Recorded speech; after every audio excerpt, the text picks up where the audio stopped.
क्या आपका सपना भी है आईएएस आईपीएस अधिकारी बनना? क्या आर्थिक तंगी बन रही है आपकी राह में अड़चन? बस अब नहीं, अब यूपीएससी की कोचिंग एकदम निशुल्क हमारे सत्यम सर टीम के साथ। हमारे चैनल को सब्सक्राइब करें। Which give you 360-degree knowledge of civil services. Here I am Shweta, who is providing the civil services, how to crack civil services and how to become an IAS officer. सबके सपने कैसे पूरे हो सकते हैं IAS officer बनने के सपने के अधिकारी आप सभी के लिए एक वीडियो सीरीज फ्री चैनल लेकर आया है, जिससे आप अपने सपनों को पूरा कर सकते हैं। चलिए एक कोट से शुरुआत करूंगी। कोट है गांधी जी का। गांधी जी कहते हैं कि लक्ष्य को प्राप्त करने के लिए अपने देखिए, यूपीएससी का सिलेबस और पैटर्न 3 फेजेस में डिवाइडेड है। पहला प्री है, पहला जो फेज है वो है प्री। सेकेंड फेज है आपका मेन। थर्ड फेज है इंटरव्यू, साक्षात्कार। ठीक है, जब आप प्रीलिम्स क्वालिफाई करते हैं, क्वालिफाई करने के बाद आप मेंस देते हैं, मेंस क्वालिफाई करने के बाद इंटरव्यू क्वालिफाई करते हैं, तब आप बनते हैं टोटल आईएएस या सिविल सर्वेंट। मैं एग्जाम पैटर्न बताने से पहले आपको ये बताना चाहूंगी कि एक आईएएस ऑफिसर क्या करता है, एक आईएएस ऑफिसर की जरूरत क्या है देश में। देखिए, आईएएस ऑफिसर जैसे कि नाम है इंडियन एडमिनिस्ट्रेटिव सर्विसेज, यानी कि ये जो पोस्ट है ये कहाँ काम करती है, सेंटर में काम करती है। उसी तरीके से स्टेट में भी एग्जाम कंडक्ट होता है जो स्टेट अथॉरिटीज कंडक्ट करवाती हैं, जैसे UPPCS, Uttar Pradesh public service commission. Centre में जो एग्जाम कंडक्ट करवाती है वो है UPSC, union public service commission. Union public service commission directly आपको आईएएस अपॉइंट करता है। State public service commission directly आपको यूपीएएस अपॉइंट करता है। ये तो हुई यूपी की बात। उसी तरीके से अलग अलग स्टेट में, जैसे राजस्थान में आरपीएससी कंडक्ट करवाता है और वो आपको आरएएस की पोस्ट देता है। हर एक स्टेट में एग्जाम कंडक्ट करवाने का 3 ही पैटर्न है, प्रीलिम, मेन और इंटरव्यू। जिसमें ध्यान देने योग्य बात यह है कि आपका मेंस का और इंटरव्यू का ही मार्क्स जुड़ता है, प्रीलिम्स का मार्क्स आपका नहीं जुड़ता है। ठीक है, प्रीलिम्स के मार्क्स इसलिए नहीं जुड़ते हैं क्योंकि कैंडिडेट की छटनी करनी है। 10 लाख लोगों में से हजारों को लेकर आ रहा है और हजारों में से हमें कुछ 700 कैंडिडेट को लेना है। तो ये छटनी इसी तरीके से होती है, चाहे वो आप स्टेट सर्विसेज का एग्जाम दें, चाहे वो यूपीएससी का एग्जाम दें। ठीक है, चलिए हम जानते हैं स्पेसिफिकली कि यूपीएससी का एग्जाम किन किन पैटर्न्स में होता है। यूपीएससी में सबसे पहला होता है आपका प्रीलिम्स का एग्जाम। प्रीलिम्स का एग्जाम जो कि किस टाइप का है, ऑब्जेक्टिव टाइप का है। अब इस ऑब्जेक्टिव टाइप के क्वेश्चन में क्या क्या पूछा जाएगा, ठीक है, क्या क्या पूछा जाएगा।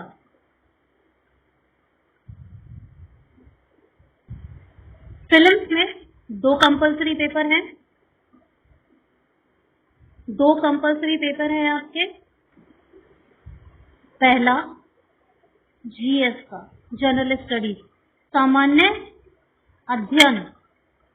दूसरा है सी सेट का, सिविल सर्विसेज एप्टीट्यूड टेस्ट और जनरल स्टडीज।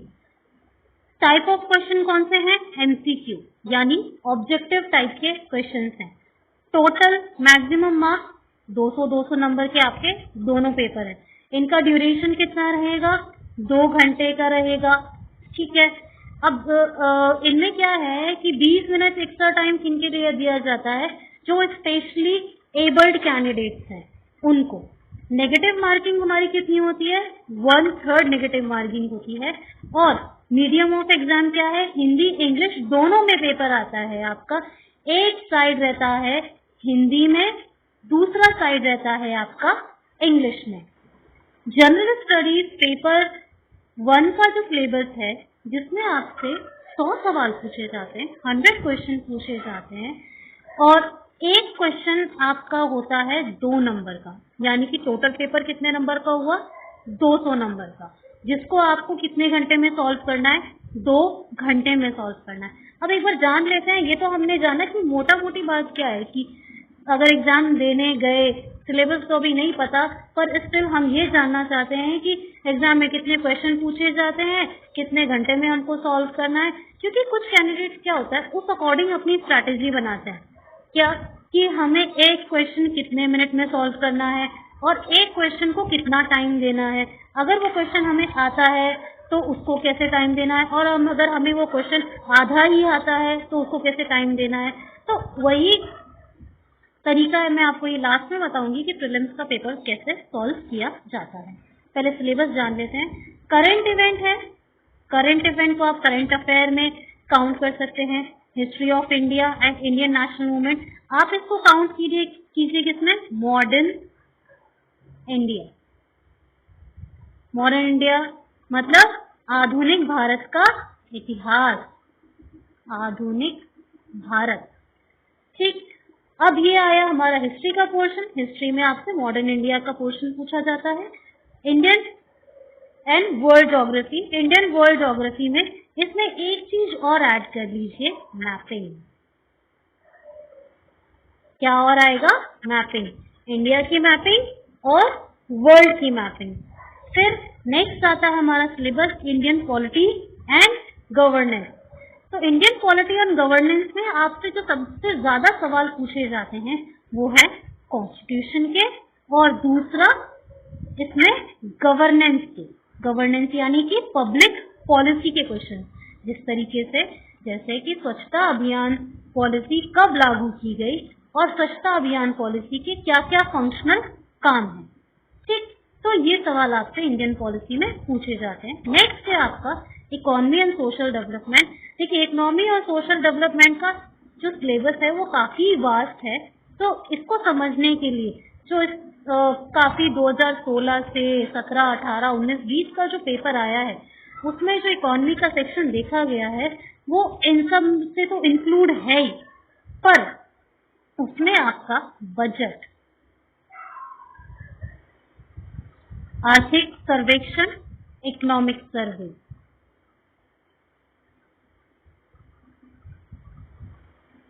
आर्थिक सर्वेक्षण और इकोनॉमिक सर्वे, बजट दोनों ऐड किया गया है।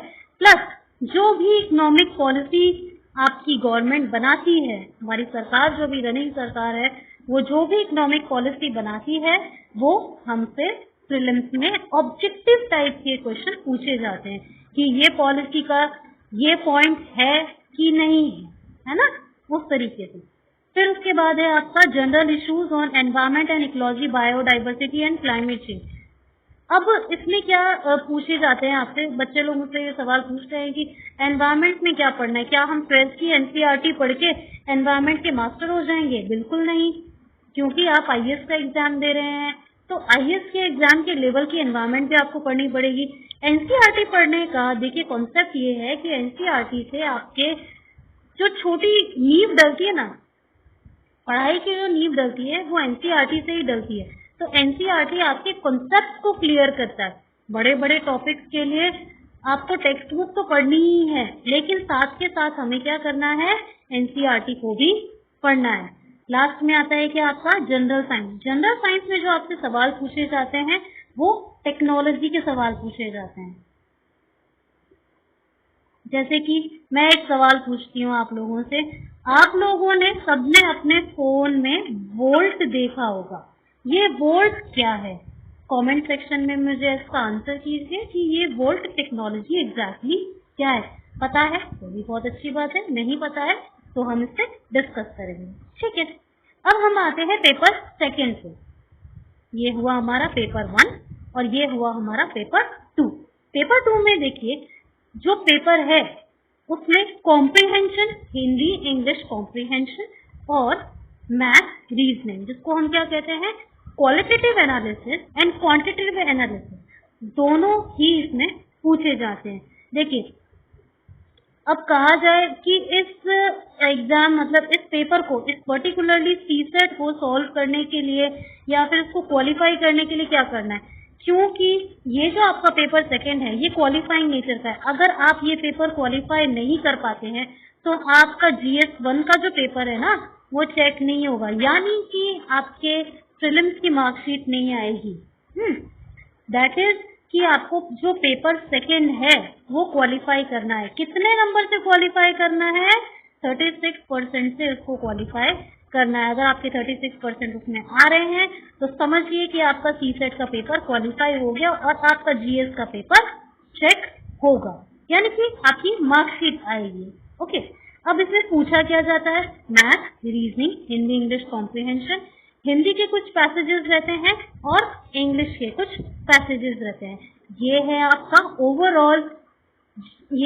ओवरऑल यूपीएससी का प्रीलिम्स का सिलेबस, कि प्रीलिम्स में आपसे किस तरीके के सवाल क्या होता है, प्रीलिम्स में क्या सवाल पूछे जा सकते हैं, क्या आपका सिलेबस है। ये प्रीलिम्स का आपका पूरा ओवरऑल 360 एनालिसिस है। अब जैसे जैसे हम सिलेबस कवर करते जाएंगे, जैसे जैसे हमारे लेक्चर्स कवर होते जाएंगे, वैसे वैसे मैं आपको ये भी बताती जाऊंगी कि प्रीलिम्स में कौन सा सेक्शन करना बहुत जरूरी है, कौन सा सेक्शन करना बहुत जरूरी नहीं है। ये रूमर्स भी हैं प्रीलिम्स के लिए कि अगर आप 6 महीने तैयारी करो या फिर 2-3 महीने की तैयारी करो तो प्रीलिम्स क्वालिफाई हो सकता है। बिल्कुल हो सकता है, क्यों नहीं हो सकता। अगर आप डट के तैयारी करेंगे तो कोई सा भी एग्जाम आपसे दूर नहीं है, डट के तैयारी करें। पर प्रीलिम्स क्वालिफाई करने से कुछ नहीं होगा, ठीक, क्योंकि प्रीलिम्स के नंबर ही नहीं जुड़ते हैं आपके टोटल एग्जाम में। आपके एग्जाम में किसके नंबर जुड़ते हैं? मेंस के और पीटी के। पीटी मतलब पर्सनालिटी टेस्ट के। तो हमारे लिए मेन एग्जाम कौन सा है? मेंस है और पर्सनालिटी टेस्ट है। प्रीलिम्स तो छोटा सा एग्जाम है। इस प्रीलिम्स को पास करना भी आसान नहीं है, क्योंकि इसमें 7 से 8 लाख लोग बैठते हैं और फिर इसमें से आपकी छटनी होती है किसमें? 20,000 लोगों में जो मेंस का एग्जाम देते हैं। तो लाखों में से आपको हजारों में आना है, मुश्किल नहीं है। सबसे आसान जो कहा जाता है कि इंडिया का सबसे आसान पेपर ये है, जो खुले दिमाग वाले हैं, ओपन माइंडसेट वाले हैं, उनके लिए ये पेपर काफी आसान है, काफी ही आसान है। आप एग्जाम देखिए, आप क्वेश्चन पेपर देखिए, आपको लगेगा कि आप बिल्कुल इसको सॉल्व कर सकते हैं। ऐसा कुछ भी नहीं है जो आपने कभी नहीं पढ़ा है, ठीक है। 60 से 70% आपको क्वेश्चन वही दिखाई देंगे जो आप सॉल्व कर सकते हैं। 30% क्वेश्चन मैं मान सकती हूँ कि हाँ वो हमने कहीं नहीं पढ़े, उनको हम नहीं सॉल्व कर सकते। पूछने का तरीका यूपीएससी का अलग हो सकता है, पर हाँ वो टॉपिक, क्वेश्चन का जो वो टॉपिक है, कहीं ना कहीं हमने सुना है, कहीं ना कहीं हमें देखा है। अब प्रीलिम्स को क्वालिफाई करने के लिए हमें क्या क्या करना है? पहला काम हमें प्रीलिम्स को क्वालिफाई करने के लिए ये करना है, पहला, डेली 5 ऑब्जेक्टिव क्वेश्चन सॉल्व करने हैं। 5 ऑब्जेक्टिव क्वेश्चन, सिर्फ 5, ज्यादा नहीं, सिर्फ 5। और वो 5 कैसे? जो टॉपिक आपका चल रहा है, जैसे ज्योग्राफी चल रहा है, कॉन्स्टिट्यूशन चल रहा है, उसमें से आप डेली 5 क्वेश्चन उठाइए, ज्यादा नहीं। अब ये 5 क्वेश्चन ऐसे उठाइए जो यूपीएससी में पूछे जा चुके हैं, यूपीएससी में पूछे जा चुके हैं। अब एक सवाल और आता है, बच्चे ये भी पूछते हैं कि कौन सा टेस्ट सीरीज उठाया जाए। कोई सा भी टेस्ट सीरीज उठाइए, सब बराबर है, कोई सा भी उठाइए। पर एक, अगर आप विजन का उठा रहे हैं तो एक कोई सा भी उठा लीजिए, बाजीराव का, बाजीराम रवि का उठाएं। पर मेरे कहने का मतलब ये है कि अगर आप कोई सा भी टेस्ट सीरीज ले रहे हैं तो एक ही लें, सिर्फ एक पे फोकस करें। क्वेश्चन पेपर ज़्यादा डिफरेंट नहीं होता है, कोई ज़्यादा डिफरेंसेस नहीं आते हैं, बस हमें क्वेश्चन सॉल्व करने की प्रैक्टिस इससे होती है। ये है आपका ओवरऑल प्रीलिम्स का सिलेबस और प्रीलिम्स का पैटर्न। नेक्स्ट लेक्चर सीरीज में आपको यूपीएससी मेंस एग्जाम का सिलेबस और मेंस का पैटर्न किस तरह से क्वालिफाई करना है, क्या सिलेबस है, क्या मार्किंग स्कीम है, कहाँ पे ज़्यादा फोकस करना है, किस टॉपिक को छोड़ना है, किसको कवर करना है, वो आपका नेक्स्ट सीरीज में मिलेगा। तब तक के लिए थैंक यू। सपनों के अधिकारी को सब्सक्राइब करना बिल्कुल ना भूलें, बेल आइकन को प्रेस करें ताकि आप कोई भी अपडेट ना भूलें, आपसे कोई भी अपडेट मिस ना हो जाए।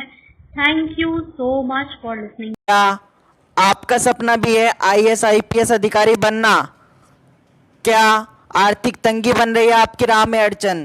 बस अब नहीं, अब यूपीएससी की कोचिंग एकदम निशुल्क हमारे सत्यम सर टीम के साथ।